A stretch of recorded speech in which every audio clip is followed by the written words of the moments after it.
Hi again, hockey fans. Welcome into episode number 5 of Nothing But Hockey. Ben Holden, Paul Cappy and I. Cappy, you're in Chicago, safe and sound.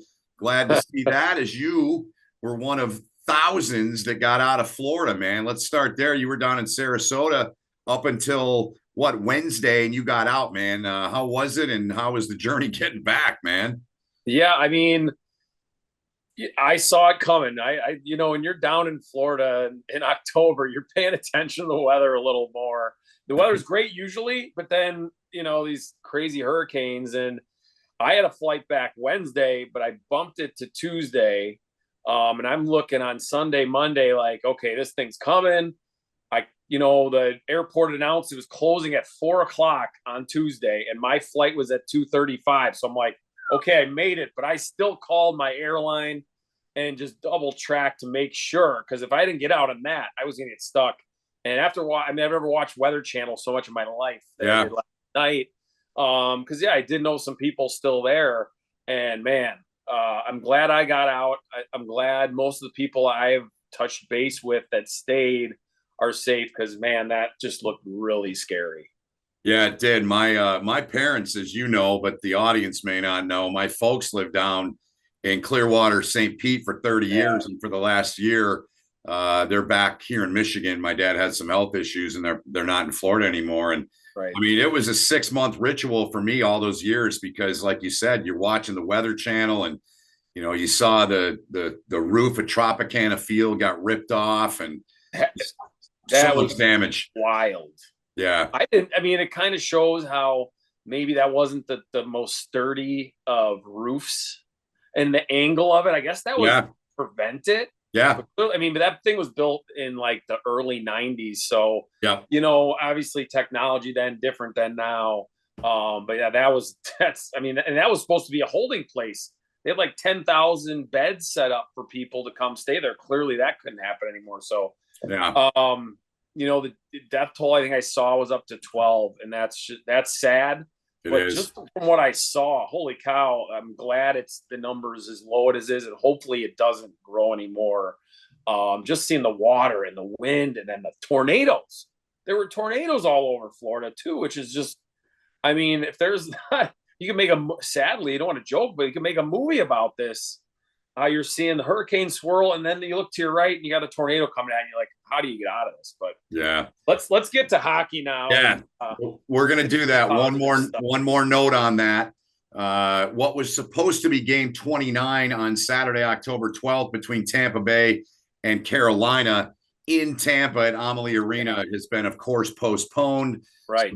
that's affecting the Lightning, and it's just part of living down there and dealing with it. Let's get into the puck, man. The NHL season. Do it. We got hockey now until like what, June? Yeah, yeah. NHL playoffs. So The let's season got go. going officially on, well, last week, but here in North America, it got going on Wednesday with 5 games. And let's start in Montreal. The Canadiens, behind their young stud goaltender Montembeault, a 1-0 shutout. I mean, the Leafs nation's got to be on fire. They couldn't even score a goal. They hadn't been shut out in 3 years. I mean, what does it take? Did it take one night for Leaf fans to say, "Here we go again"? But Right. Montembeault played great. Wild night in the NHL. Three shutouts, two Yeah, were blowouts, including the team that I think is favored they by are. most gambling sites, the Edmonton Oilers at home, 6-0. Are we having deja vu again from last season? How they started so terribly. But so you had some great goaltending performances, Montembeault and the goaltenders in those two shutouts. Shesterkin, we'll Who talk we're going to about him get to later later. on. And then you had the shutout in was it Edmonton. Six Edmonton, but nothing. The by Jets. The yeah, Jets well, grounding the Connor Oilers. Hellebuck, another top five Good Michigan guy. goaltender in the league. Yeah, so weird scores, and you had the big score game, and Vegas puts an 8 spot on Colorado. They're already thin. Their depth, like they have really high end at the top, Yeah. but their depth is hurt. And then you don't have Landeskog, obviously, and that's a whole mystery if that ever happens. But Yeah. Val Nichushkin, that hurts, and I think they're gonna be a playoff team just because their top end is so good. Yeah. But it's they just don't have enough. And the salary cap implications with them, it's going to be really hard for them to get depth to make a playoff run. I think they make the playoffs, but it's just going to be too hard. And you saw their goaltending is bad. Look out. Then you're in trouble for playoffs. Yeah. Think back to the playoff series they had with Winnipeg. You and I were texting because I were talking a lot. I was going to Indy doing a ton of rugby and trying to listen to games on radio. And I think the first game of the playoffs was 6-5 against Winnipeg. I mean, give me all that. I know, right? And then, the other game late last night, Calgary.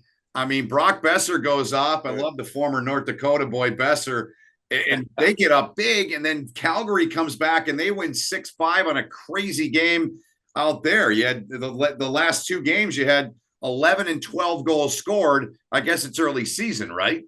Yeah, and Vancouver went with Sheloffs in net. Thatcher Demko still, what's going on there? I mean, he is a game changer for Vancouver. I mean, he's behind maybe Quinn Hughes and a few others. He's one of their best players, and he's got to be back for them. I mean, Sheloffs was a nice story in the playoffs. Who knows what? But Demko's got the track record, and they need him back. I want to go back to Tuesday, though. Yep. You had the home opener. You had obviously I love the cool start. I love what ESPN did by having a triple header, kind of the weird start going in Seattle at 1:30 start time. Hey, that's opening day. It's like baseball. Yeah. Day, take the day off or take the afternoon off. Yep. But you don't see this often. And we kind of talked about this. The Stanley Cup champion with all the glitz and glamour around that day usually struggles in that first game. And they came out smoking. And especially against one of their biggest rivals in Boston. Yeah. No Jeremy Swayman. But they really did something that doesn't really happen. A lot of teams struggle or to be a tight game, but they really pulled away from Boston. Impressive from Florida. I know. I wanted one more thing on that game before we go to the nightcap, and we both got some thought on that game. I know you saw the soundbite from Trent Frederick, good Wisconsin Badger, by the way. Always friends of the Big Ten in college hockey. And Tkachuk didn't drop the mitt, said, hey, let's go. And Frederick was a little peeved, you could tell in that post-game interview, man. Yeah, I mean, honestly, they're still mad from last year, of course. Sure. Right? The whole Pasternak thing. Yeah. Honestly, I think at this point, Matthew Tkachuk is playing mind games with a lot of guys in the NHL. Yeah. And he doesn't have to fight if he doesn't want to. He can throw down. He's at the point where I think he picks and chooses what guys.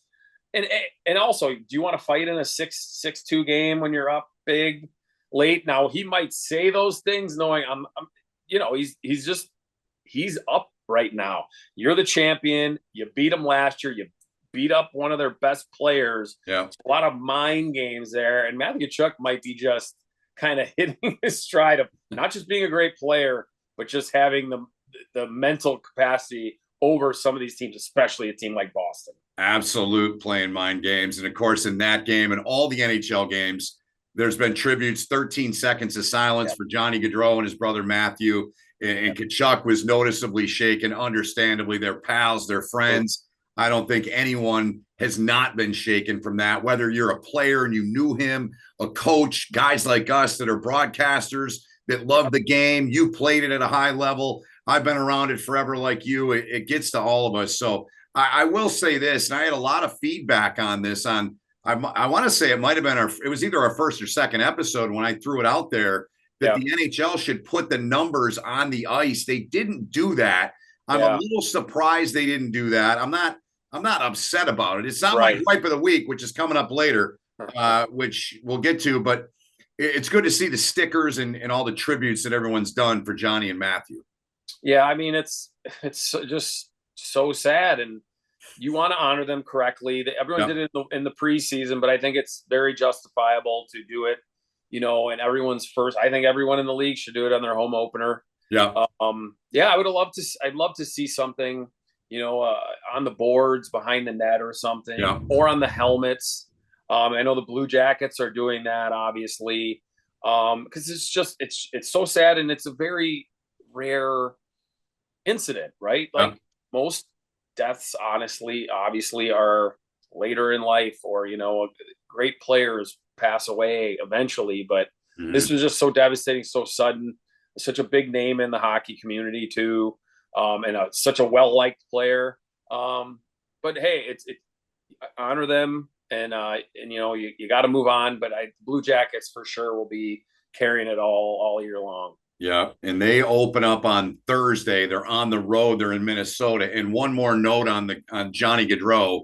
We didn't mention, we talked about Montembeault, and he stopped 40 plus against Austin Matthews and everybody. But Cole Caulfield, wearing number 13, had the only goal in that game, and he immediately looked skyward. Yeah, that's pretty cool. You kind of wonder how the gods and whatever in the universe, sometimes it just, you can get a little smile from that, and absolutely feel a little goodness in your chest when you see something like that happen. And I think amazingly, Cole might have a big year, and I think a lot of that'll, some guys can get shaken to the point where, man, life can be short. Yep. I gotta, let's go out there and let's get this done. Let's have fun. And it can change a guy, especially when a guy's had an impact on a young player personally a little more. Yeah. And I think, hey, that's, that could be a great thing for the Montreal Canadiens and Cole Caulfield, and just a good thing for the family of the Gaudreaus too, to just know that he's got an impact on players in the league. Yeah. All right, let's go back to Tuesday, the nightcap there. You and I were juiced up talking on the phone in our little pre-production meeting, as we call it. The Utah Hockey Club. I don't know if you saw the clip earlier in the day that they released. They had Clayton Keller, another good college hockey guy. He predicted that Dylan Genther would score, and he scored twice, the first goal in the history of their club. Man, that place was banging, wasn't it? Yeah, I mean, it's amazing. The NHL you could clearly know the NHL made the right move there. The owner there, Ryan Smith, family, he gets it. He wants success. He looks like he's got, they signed Gunther to a long-term contract already. Yeah. That would never happen in Arizona. He had never. 18, Cappy, way. You're right. He had 18 goals last year, and he only played 45 games. I mean, you rate that out, he's a 40-goal scorer. You saw that. I mean, you saw it. Yeah. I knew him. That's another thing. Arizona, you get kind of hidden. Utah, hopefully not. I think they're going to have a pretty good team. I love them. They got Sergachev, but that building is going to be such a home ice advantage. Everything's right on top of you. And obviously they have a plan to get the arena fixed. Yeah. I think that's a huge key. You're not like, hey, we're only going to have this. They're going to get it fixed up to where you're going to have 17, 18,000 seats where everyone can see everything. Mm-hmm. And I love that ownership. That's the kind of ownership this league needs. Young guys. Yeah. The guy's got a ton of money. He's a tech guy. But he's into it. He's going to he's not going to be hidden. I think hockey needs a few more Jerry Jones type of guys that are out in the public eye a little more, just to grow the game. And not just in Utah, where it's going to be fantastic, but just more faces out in public, I think, is good for the league, especially good personalities. He looks like he's got Dwayne Wade backing him.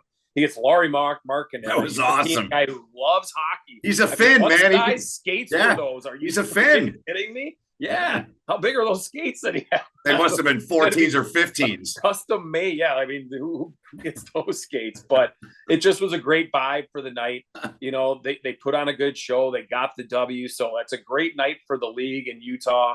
And, it kind of there's just a lot of negative stuff the last couple of years with Arizona. And this really kind of puts that all to bed. And you could see the players are really excited. Look at Logan Cooley, just got drafted, thought he's going to be an Arizona guy. It gets flipped. He's in Utah now, and he said he'd never been more excited for a hockey game. That's pretty good for one of your young stars coming up, because they got some nice young talent. Don't tell Gopher Nation that. Well, I mean, the NHL at this point, I mean, like I say, another tumultuous thing where he signs late, but really good stuff out of Utah, and I'm excited to see what happens there. All right, let's segue in. I'm just going to go. I look to my left because I have my other laptop there, so that's the reason I'm looking that way, so we can steer the ship here together in this thing. Episode 5, man, we're cranking them out here. It's been fun so far, and we're going to keep building here. Rangers superstar turns down highest goalie contract in NHL history. Igor Shesterkin, who's yet to win a Stanley Cup, he could have become the highest paid goalie in the league right now. Bobrovsky in Florida is the highest paid goalie, Cappy, making $10 million. Are you surprised that Igor turned down $11 million? I guess a little bit, just because to see where the market was with what just transpired. Has something happened in that world in the NHL lately? Yeah, with Jeremy Swayman. Now he was an RFA, right? So there's a little bit of a different vibe to it than if Shesterkin's going to be a free agent coming up. Yeah, and it makes you the number one paid goalie for a guy that hasn't, he's been very successful. He hasn't won a cup. Yeah, and he's not been to a Stanley Cup final. Correct. He is one of the top 5 goalies 100%. in the league. This is making you the number one paid goalie. Yeah. Now, who's making this decision? Is it him or is his agents? Because New York's they're in win now mode, right? They've got a full. They're right at the cap. Obviously, the cap is projected to go up the next couple of years. Yep. It will. I just, it's maybe they don't want to take the first offer type of thing. We don't know a lot of the negotiations. Yeah. This was the first offer. You know how that is? Like, that's their offer. We'll come back with, we want, 12 or 12.5. And then you meet somewhere at 11.5, I can relate to negotiations and TV contracts over the years, but not this kind of money. Right, exactly. And, you just saw what happened with Jeremy Swayman, and things got personal there. And it was, I didn't mind that a little. It was nice, it wasn't all negative because you saw both sides, both arguments. The year before, Swayman had to go into arbitration and heard the team talk negatively about him. Right. I don't care. You can say it till your face turns green. You say it's business, it's not personal. But when you hear your business counterparts talking about you that way, there's no way you can't take it personal to a little extent. And I think he literally got $4 million out of that personally. I agree. I think if that wouldn't have happened, he would have taken the eight a year. And think he made them pay $4 million for those comments. In my opinion, I don't have any secret sources, but in my opinion, that's what happened. And Boston came up because Boston's done a terrific job of keeping their high-priced guys contracts. Like Brad Marchand's making like $6 million a year, which is a steal. Bergeron wasn't making a ton of money. Right. So they've kept their star contracts. Pasternak got paid. Yep. So we'll see how that works. They're trying not to go out of control, but they've done a terrific job. It's just not every guy is going to be willing to do that to go stay in Boston. Well, to put a bow on this, Shesterkin final year of a 4-year deal, paying him $22.6 million. That averages out to 5.6. So, I mean, he would have doubled his salary. 36, 17, and 2 last year, and best record in the league, but the Rangers didn't get through in the end. Are we satisfied on that conversation, or you got anything else to add? Well, I mean, we talked about this, and we talked about top 5 goalies in the NHL. I think Shesterkin is one of those guys. Yep. You have a guy in there that, look, he won the Stanley Cup last year. Yeah. He had a terrific playoff, but his team, I can't think of how many games where you said that's Bobrovsky won them that game. I could put maybe like 2 or 3 or 4. He played solid, but he also had some games like that Oilers series. Things got off the track. Oh yeah. It was on him too. I don't think Sergei Bobrovsky, we were going to give our top 5 goalies, or is he in the top 5? I say Sergei Bobrovsky is not a top 5 goal at this point. I think he kind of hit his peak. He won a Stanley Cup. God bless him. He's 36 years old. So back-to-back finals. He's a top 10 goalie. I'll give you that. But he's not a top 5 goalie in the NHL. We're going to disagree on that. I think he's fine. I think he's 5. Okay, give me your 4 ahead of him. Oh boy. Like, hey, I got Connor Hellebuck, I got Jake Ottinger, Sergei Shesterkin. I have Swayman now ahead of him because I'm thinking future, right? Yeah. Swayman's 25 years old. I still have Andrei Vasilevsky ahead of him, man. The guy is still in that. That's 5 right there I ripped off. Then you start, Ilya Sorokin. Thatcher Demko is right there if he's healthy. Like it's very interesting. And you didn't name one. I didn't name one Canadian goaltender, which is one from a Canadian team, you mean? Canadian-born goaltender. That's where they're struggling. But wow. I'd put Bobrovsky in that 6 to 10. Hey, that's still pretty good because considering 2 years ago, he was not anywhere near the top 10. He had fallen way out of that, but he's played himself back up last year playoffs and then 2 years ago playoffs and then last year. I'm gonna go Vasilevsky at 1. I still think he's the best money goalie in the game. I mean, all the finals and all the playoff games. Yeah, he should be fresh this year if he's healthy. Didn't had probably a nice long off season. There's the only way he makes the playoffs if he plays right.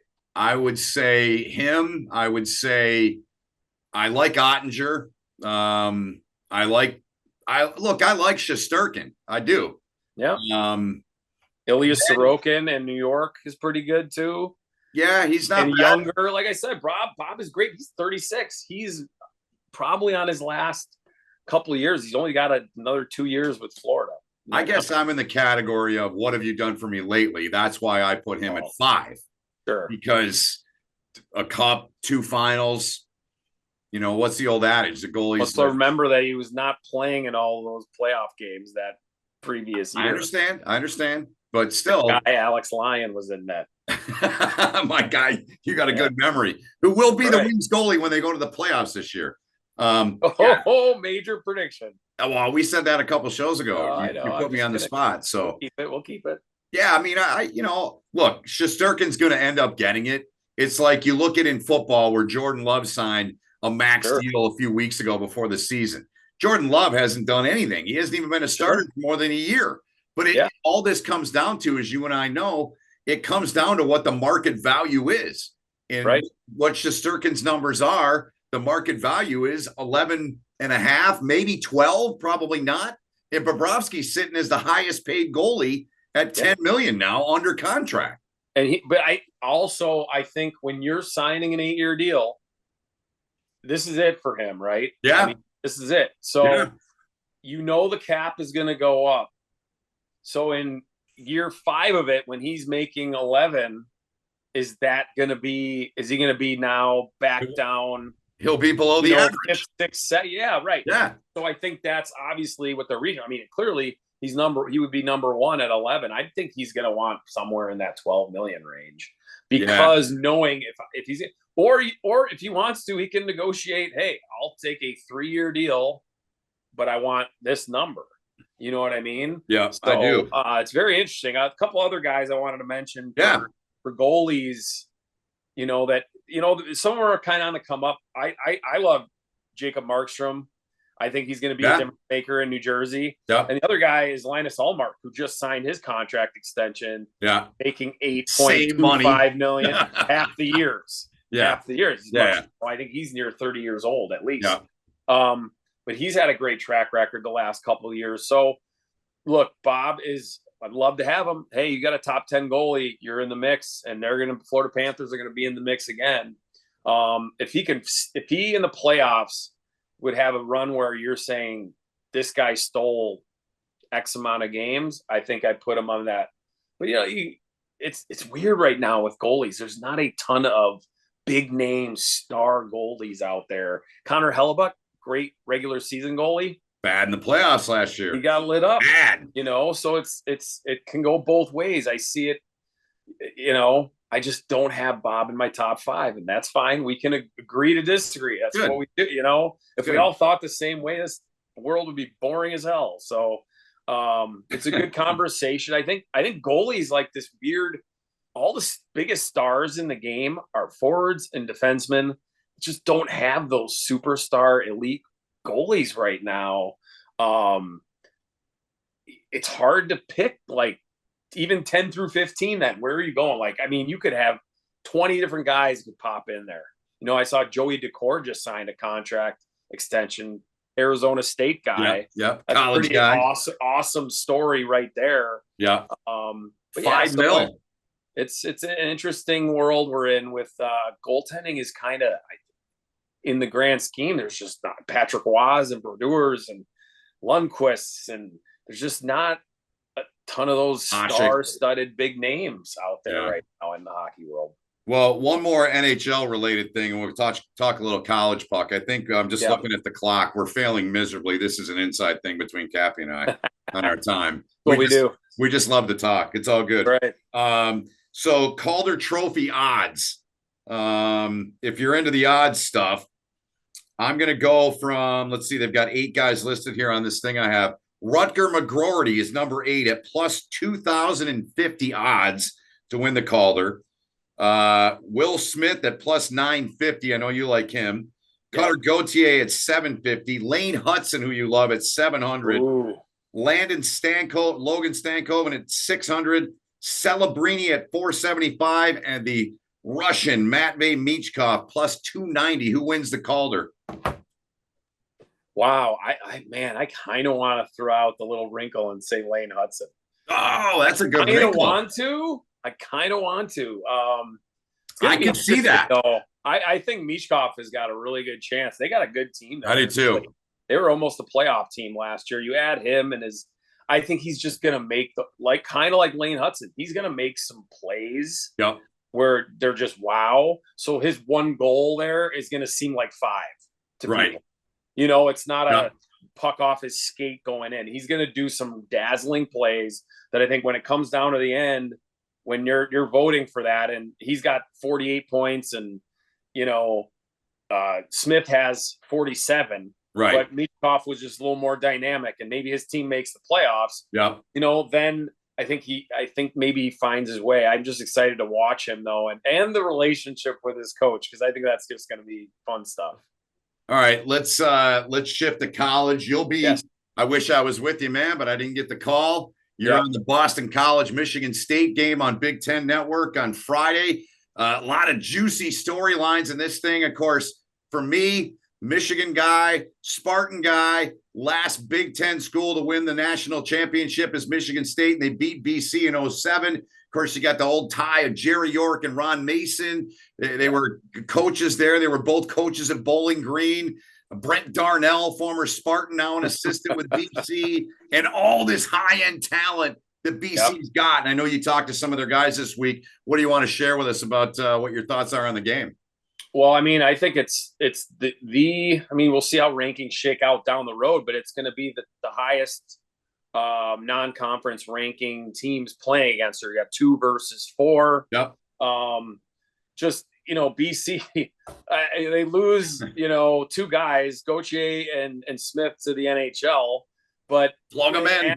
They add James Higgins, who's talked to most scouts. He's the number 1 ranked player for the NHL draft. There's a guarantee he's going to do it. Depends on how his season goes, but I feel like I'm a little lucky. My last college game last season was Macklin Celebrini last year in the regional final, and now I'm going to get Lane Hudson to see. Well, yeah, but I mean the number 1 picks. Number 1 pick from last year, and I could possibly be calling the first game this year with the number 1 pick for next year's draft. We'll see how it shakes out. But everything I've heard about this guy, the comp that I have heard a lot from him, because he's not a big guy, is Jack Hughes. Okay. Cerebral, smart, quick. He's 5'10". He's not gonna, he's not a big horse. But we talked to Ryan Leonard. He would not say it, but I'm like, he's gonna be your center. They just didn't want you. Don't want to give any secrets away. I'm like, to give it away. I'm like, who else would be filling in that spot for Will Smith, who left? So I mean, that'll be an interesting dynamic, because Perreault and Leonard and Smith had played for 3 years straight. USA 2 years, and then a year in college. So just a little tweak, but you're putting a guy in that's projected number 1 pick. So tons of firepower there. They bring back 5 of their top 6 D. And then Michigan State loses Artem Levshinov. So you got the number 2 pick in the draft leaves. You lose your captain and Nash Niehaus. By the way, real quick, is he up, or what are the Hawks doing with him? He's injured right now. Okay, there you go. He had an ankle injury. So right now with the Hawks, recovering. You're Mr. Chicago, so I had to go to the source. Yeah, Michigan State's got, they've got some guys that have stepped up early. They played games last week, so there's your big advantage. And obviously being at home at Munn will be a difference, but it's going to be banging in there tomorrow night. I'm excited for that. We should be in the building, you and I, but that's not the way this one went. But nevertheless, I'll see you down the road. That's right. You got to love that about BC. I think back to a game in 2005 when BC had Brian Boyle and Corey Schneider, and they had a litany of guys, and they came to Yost. I mean, that takes absolute marbles, man. We're going to go on the road and play in that environment, or just like and I know these games are scheduled in advance, but that takes some big marbles to do that. And it'll be a heck of a game. I'll have to DVR because I'm working elsewhere that night. Just want to look around some of the other games around the country. Sure. Minnesota's out in Vegas. They got Air Force. Yeah, the icebreaker. Yeah, they're out there for that. Michigan, Arizona State is one I think is going to be a nice little series. And you sent me a tweet earlier. I'm going to read today, it. And you know what's funny? My broadcast partner tomorrow night sent me the same tweet. So clearly it's making its tracks around the hockey world. You know what? I love a little sparring. I love a little jousting like that. It's fun stuff. I think that's a split. I don't think Michigan wins both those games. Oh, Arizona State's a really good team. They'll be happy to get a split on the road. So here's how the story goes. Michigan has a tweet. I'm looking at it right now. They're out by the pool. They're in the sun. Watching power play. Exceptional power play meeting. Arizona State quotes the tweet and says, exceptional for you, normal for us. Michigan then quotes that tweet and says, kind of like making a Frozen 4. Ooh. Oh, boy. You could go another direction with that if you're not a Michigan fan, because they've gotten there. They just haven't gotten over the hump, right? Yeah, well, I'm never going to knock a team for making consecutive 4s and 4s and not winning any games there. Right. That's good stuff. That's entertaining to me. That's entertaining the hockey world. I mean, fear the four. There'll be podcasts all over talking. There'll be retweets all over. And, Michigan's been really good on social media. They have the following of any. Christy's pretty good on that stuff. Any stuff. So, look, I love that. I'm glad we're into the season. All non-conference stuff right now. Yeah. I think, for you and I, TV schedules I've heard are coming out soon. I got some information from a source that someone said they're getting 10 home games or 10 games this year. Michigan State. State is? Yeah. So that's good for me then. Told, they're just figuring out, because I think basketball finally got situated with theirs. I mean, they have 18 teams, men and women now. So I'm not going to knock any. It is not an easy balance of schedules. But yeah, it's exciting now. We're getting games, and then we'll get into conference schedule soon, because I love how hockey doesn't do all non-conference and then into their conference. They mix in some conference games. Ohio State, Wisconsin will start Big Ten play next weekend in Madison. So let's get going on college hockey, and let's get the whole thing rolling. Let's get some work. Let's have some fun. Yeah. I'm all for all that. Your head and say yes. Yeah. So one other series I wanted to mention, Providence, they go to North Dakota up to the Forks, 13 against 6 in the rankings. Providence is sneaky. I think they're going to be a team this year to watch. I mean, I know on social media that North Dakota Nation has probably the least amount of patience of any fan base. And I mean that respectfully.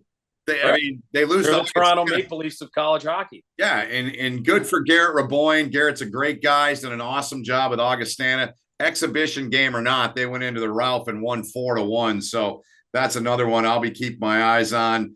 Penn State going to Quinnipiac, so that's anher one. After a sweep up in Alaska. I don't care where Alaska is. That's a tough trip. Is a tough road trip. Well, you played up there, right? A couple times. Yeah. And it's such a long road trip to get there. Usually get there a day and a half early instead of the day before, because of the travel. Yeah. And they went obviously in early October. I didn't see any snow, which I don't think I've ever seen Fairbanks without snow. I mean, even when we went in late October once, it was filled. You couldn't see the ground anywhere. Yeah. But yeah, the Penn State, they're going to be Aiden Fink had a 4-point period, I think, in game 2. He's their star. Aside from that, it's going to be scoring by committee. for them, and that's how they like it. And then we'll see if the Russian transfer goalie, I think, is the key. They had the worst goaltending in the country last year. If they get average goaltending, they'll be in the mix. So those are good. Those a lot of good games. That's a good game going on the road, because Penn State does not go on the road a lot for non-conferences. Start with 3 on the road. Good for them. And then one other one I'll mention. We mentioned Michigan, Arizona State. I think that's a split. I think one to keep your eyes on too, and in the conference that you and I work in. Take the over in those games. What's that? Take the over in those. 100%. Lindenwood, Billy McCall takes his guys into Madtown. They're going to take on Mike Hastings, a friend of the program, for a 2-game series that open up both those two programs' respective seasons. So, all right, Cappy, we have rotated our gripe of the week. This is a concept that you came up with, and I kind of like it. It's something that kind of itches us, scratches us, sticks in our craw the wrong way, right? So I have the honor this week, and I don't like getting on TV, people, because I am one. But and this is not about an announcer. It's not about a broadcast crew, because I don't do that. It's about ESPN using the names of the players above the player on the power play. Hockey people don't need a graphic to show you where Connor Bedard is, where Alec Martinez is. It's too glow pucky to me. You know what I mean? It's like, it's too Fox glow puck. I don't need it. I think it's too much. It's too much on the screen. And I find myself getting trapped into looking at it when I'm watching a game, even though my eye is trained as such, as is yours. And I think most hockey fans, to know where the puck is. So maybe not a massive gripe, but that's my mild gripe of the week. Hey, don't be shy about your gripe. If it bugs you, it bugs you. That's fine. That's why this is a therapy session. Too much. Get out what is bothering you. And you know what? For me, that doesn't bother me as much. I mean, because I'm looking into the point of growing the game. Like the glow puck thing, yes, just the worst thing ever. And obviously that was before HD TV. So, but I don't mind it when they're highlighting star players and you're trying to grow the Connor Bedards and Dylan Gunther's and all that, because you want Joe in Tulsa, Oklahoma, watching the game for the first time because it's on ESPN and he just turns on his TV and, hey, what's on ESPN? I'm not saying it's the best thing to do, and it's not good for us. We know who Connor Bedard is. We know where the puck is. But they're looking to grow their audience. And I'm for that. I want to grow the audience. I want more people to enjoy hockey. I think the playoffs usually grow that on that crowd, and then they'll check in early in the season. But, they realize it's a long season, and they know the playoffs is the cream of the rising to the top in terms of TV with hockey. So like I said, I don't have any problem with it being a gripe for you. I find it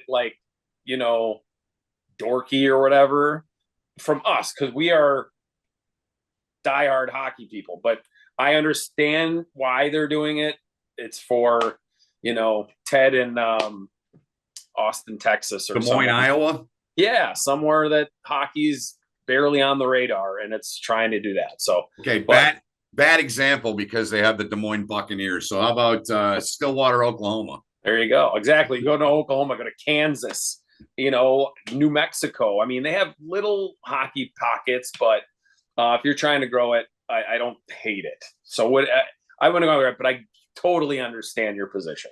All right. I knew you would. And again, that's not something that's, I'm losing sleep over. Just the other night I'm watching the Utah game, and I'm like, it's just too much. I don't need all this on the screen, but I know I get your point. I see that side of it too. But again, that was kind of a mild one. It wasn't like, my face is beet red. Gripe. Oh, totally. That's a good, it's good that we're not mad at too many things. No. Life's I'm the one that made up for it, because generally I'll complain about things more than the regular guy. But let's go to our 3 stars of the week. Let's do it. I'm first. You are first. Lead us off with number 3. I'm going to start with a college hockey guy. This guy, I'm going to have him this weekend. Uh-oh. He's a difference maker. on a team that's really good for Michigan State Spartans, but their offense is spread out. That's how they've won in the past. That's how they were really good. Yeah. My third star is Isaac Howard. 5-point weekend. He set the tone. And I talked to Coach Nightingale about this guy today. He's the one guy that I think can be a superstar player. Obviously, he's a player. I agree. He's preseason first team Big Ten. But he came out right out of the box. 5-point weekend, 3 goals, and really set the tone for the Spartans. He's my third star of the week. I like it. Tampa Bay Lightning pick. And, you know, that Michigan State team is dangerous in this sense, as you and I know, because, I mean, think about last year, their best line down the stretch in terms of shutting teams down and scoring was their fourth line was Shouty and the guys they had on that line. So that's what Knights has done. In a big game, in a national tournament game, you need your big guys. Yep. And I think he can evolve into being that go-to in the big game. I agree. I think he's a stud player. Who's your third star of the week? My third star, we go to Montreal. Sam Montembeault, 48 shots he faced. He stopped every one of them. He kept AM34 and the rest of the Maple Leafs off the score sheet in the opener in Montreal on Wednesday night. Stud game. Yep. First game in the NHL, so it's, you know, little ramifications aren't as high, but when you get a home Montreal-Toronto game started, yeah, and you shut out where they're known for all that high-powered offense, that's a good pick. Yep. My second star of the week goes to Ryan Smith of the Utah Hockey Club. Okay. They knocked it out of the park with preparation, getting the fans. I mean, they had 34,000 people in the first day or two that tried to get season tickets. And right now they can only fit, I think, 13 or 14,000 max in that building. So you could feel it, the vibes. They had the ESPN guys on site. It just felt like NHL hockey, especially from where it came from. And he seems like a guy that wants to win, is going to spend the money, do the right things, prepare. Like, he went on and got interviewed on ESPN. Yeah. Guy. So Ryan Smith is my number 2 star of the week. All right. I'm going to the East Coast, and it's a team that here in Detroit, as you can see, huge Red Wing fan. There's still not a lot of love for the Pittsburgh Penguins, but I got to give it up to Sidney Crosby, Evgeny Malkin, and Chris Letang. Their 19th season together. No trio of athletes in North American pro sports has been together longer than those three. Say what you want. I have tremendous respect for all 3 guys. I'd love them to be on the Red Wings. They're in town to open the Red Wings season Thursday night. I hope they lose. I hate saying that because my good friend David Quinn is now an assistant with Mike Sullivan, but I got to tip my hat to those 3 guys. They have been unbelievable pros. Yep. And you look at what Crosby went through earlier in his career with the concussion stuff, and that went away, thankfully, knock on wood. Letang had a stroke a year ago. Great trio of guys. They're unbelievable guys. Great call. Yeah, I mean, you never see that anymore. No. There's no loyalty. Yeah, and 2 of the 3, I mean, they all signed pretty, good, friendly contracts. Yep. So hopefully they finish out there, and they had a rough night. So they'll be looking for revenge against your Wings tonight. But ain't happening. You know what? It's the NHL. It's a long season. One big loss is not going to get you. Right. My number 1 star, you stole him already. No! Number 3 star. No! I mean, 48 saves in home. It's never been done before. That's the most saves in a season opening shutout. And you do it against your biggest rival. Yeah. You get to smear that. The fans in Montreal get to smear that in their face. I mean, and they were not all cheapies, and he had to make a save in the last 5 seconds. He did. Right there, Austin Matthews right in the slot. So Sammy Montembeault, number 1 star with that. All it took was 1 game for him to get it. You had him as your third, so clearly we were kind of on the same page. Well, and I love doing this part of the show. I love doing the whole show with you. But I love this part because we don't share what we're picking. Nope. And I think I'm going to have another one for you that's kind of out of left field here with my number 1. You're a left field guy. They're calling you left field Rick. I am a lefty, even though the elbow is a little banged up. I'm good. Yeah.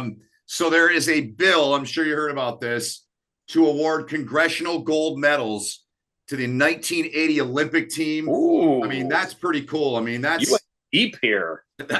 That's on par with Presidential Medals of Freedom, Cappy. And I will say, Incredible. I probably have to show this off. That is signed by Jim Craig. That is original, dated March 3rd of 1980. My dad's birthday. I was 9 years old. That's because of the impact that team had on me at that point in my life. I grew up in Lansing, Michigan, the South Side, Holt. I was a Magic Johnson fan. They had just won, or they hadn't won the national title yet. I was a basketball fan. Thought I was going to be a 5'11", shooting guard.